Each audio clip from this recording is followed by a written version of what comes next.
27 ફેબ્રુઆરી આમ જુઓ તો કેલેન્ડરની એક સામાન્ય તારીખ જ લાગે ખરું ને પણ જો આપણે ઇતિહાસના પાના ઉથલાવીએ ને તો ખ્યાલ આવે કે આ એક દિવસ કેટલો બધો અસામાન્ય રહ્યો છે. આ એક જ તારીખે દુનિયાના અલગ અલગ ખૂણામાં એવી ઘટનાઓ બની જેણે આવનારા સમયની દિશા જ આખી બદલી નાખી. તો ચાલો આજે આ તારીખમાં છુપાયેલા રહસ્યોને સમજીએ. આ સવાલ ખરેખર વિચારવા જેવો છે. શું ફક્ત 24 કલાકનો સમયગાળો આવનારી સદીઓનો આખો માર્ગ નક્કી કરી શકે? વેલ, જ્યારે આપણે 27 ફેબ્રુઆરીના ઇતિહાસ પર એક નજર નાખીએ છીએ ત્યારે જે જવાબ મળે છે એ આપણને આશ્ચર્યમાં મૂકી દે છે. આ દિવસ સંઘર્ષ, ક્રાંતિ અને નવી વિચારધારાની એવી ચિનગારીઓનું પ્રતીક છે જેણે દુનિયાને હંમેશા માટે બદલી નાખી. તો આપણી આ સફરની શરૂઆત કરીએ એવી કેટલીક ઘટનાઓથી જેણે આગની જેમ વિનાશ અને વિવાદ ફેલાવ્યો. હા, આ એવી ચિનગારીઓ હતી જેણે મોટા સંઘર્ષોને ભડકાવ્યા અને જેની અસર આજે પણ ક્યાંક ને ક્યાંક અનુભવાય છે. આ ખરેખર નવાઈ પમાડે એવી વાત છે. જરા વિચારો, એક જ તારીખ પણ દાયકાઓનો ફરક અને હજારો કિલોમીટરનું અંતર, અને બંને જગ્યાએ બે ભયાનક આગની ઘટનાઓ બની. એક તરફ જર્મનીના બર્લિનમાં રાઇક્સટાગની આગ અને બીજી બાજુ ભારતમાં ગોધરાકાંડ. આ બંને આગની ઘટનાઓ એવી હતી કે જેણે પોતપોતાના દેશોમાં જાણે કે રાજકીય અને સામાજિક ભૂકંપ લાવી દીધો. આપણે વર્ષ 2002ની વાત કરીએ. 27 ફેબ્રુઆરીએ ગોધરા સ્ટેશન પાસે સાબરમતી એક્સપ્રેસ ટ્રેનના એક કોચમાં આગ લાગવાની એક દુર્ભાગ્યપૂર્ણ ઘટના બની. આ ઘટનાની સીધી અને તાત્કાલિક અસર એ થઈ કે આખા ગુજરાત રાજ્યમાં મોટા પાયે અશાંતિ અને તણાવનું વાતાવરણ ફેલાઈ ગયું. હવે ચાલો સમયમાં થોડા પાછા જઈએ. લગભગ 70 વર્ષ પાછળ 1933ના જર્મનીમાં ત્યાંનું સંસદ ભવન, જેને રાઇક્સટાગ કહેવામાં આવે છે, એમાં રહસ્યમય રીતે આગ લાગી.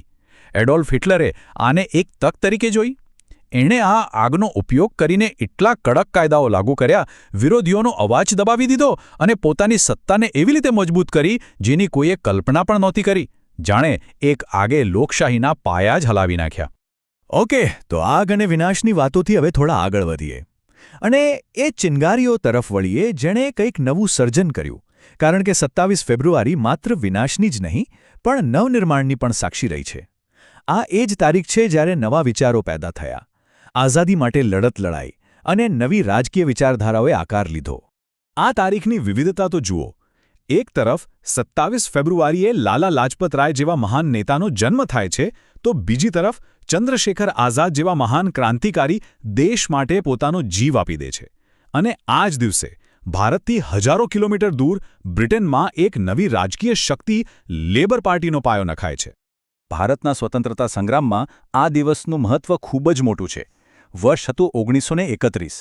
અલ્હાબાદનો આલ્ફ્રેડ પાર્ક, જ્યાં ચંદ્રશેખર આઝાદે બ્રિટિશ પોલીસ સામે એકલા હાથે લડતા શહીદી વહોરી.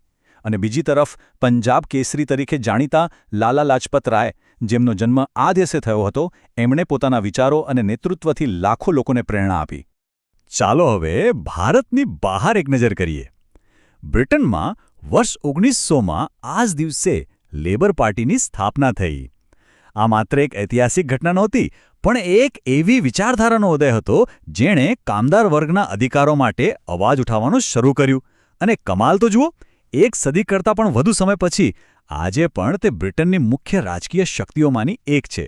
આ છે 27 ફેબ્રુઆરીનો કાયમી વારસો. તો આપણે સંઘર્ષની શરૂઆત જોઈ, વિચારધારાનો ઉદય જોયો. હવે આપણે આ સફરના અંતિમ પડાવ પર પહોંચ્યા છીએ. ચાલો જોઈએ કે આ દિવસે સંઘર્ષનો અંત કેવી રીતે આવ્યો અને આ બધી ઘટનાઓ પોતાના પાછળ કેવો વારસો છોડી ગઈ છે. 1991. આ વર્ષ એ વાતનું પ્રતીક છે કે 27 ફેબ્રુઆરી જે રીતે કોઈ સંઘર્ષ શરૂ કરાવી શકે છે, એ જ રીતે એ મોટા મોટા સંઘર્ષો પર પૂર્ણવિરામ પણ મૂકી શકે છે.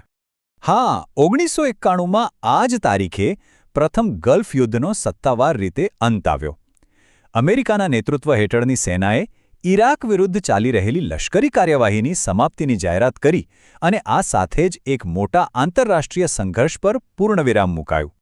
તો આ બધી અલગ અલગ ઘટનાઓ, એક આગ જે સરમુખત્યારશાહી તરફ દોરી જાય છે, બીજી આગ જે સમાજમાં ભાગલા પાડે છે, એક ક્રાંતિકારીનું બલિદાન, એક નવા રાજકીય પક્ષનો જન્મ અને એક મોટા યુદ્ધનો અંત, આ બધું આપણને શું શીખવે છે? તો સારાંશ એ છે કે ઇતિહાસ કોઈ એક ઘટનાનો મોહતાજ નથી. એક જ તારીખ 27 ફેબ્રુઆરી આપણી સામે એક જીવંત ઉદાહરણ છે. એ બતાવે છે કે એક જ દિવસ કેવી રીતે વિનાશ અને નિર્માણ, સંઘર્ષ અને સમાધાન, બલિદાન અને એક નવી વિચારધારા આ બધાનું કેન્દ્ર બની શકે છે. આ બધી અલગ અલગ ચિનગારીઓ ભેગી મળીને એક એવો વારસો બનાવે છે જે આપણને સતત યાદ અપાવે છે કે હા, માત્ર એક દિવસ પણ ઇતિહાસની દિશાને હંમેશા માટે બદલવાની તાકાત રાખે છે. અને બસ આ જ છે 27 ફેબ્રુઆરીની અનોખી અને યાદગાર ગાથા.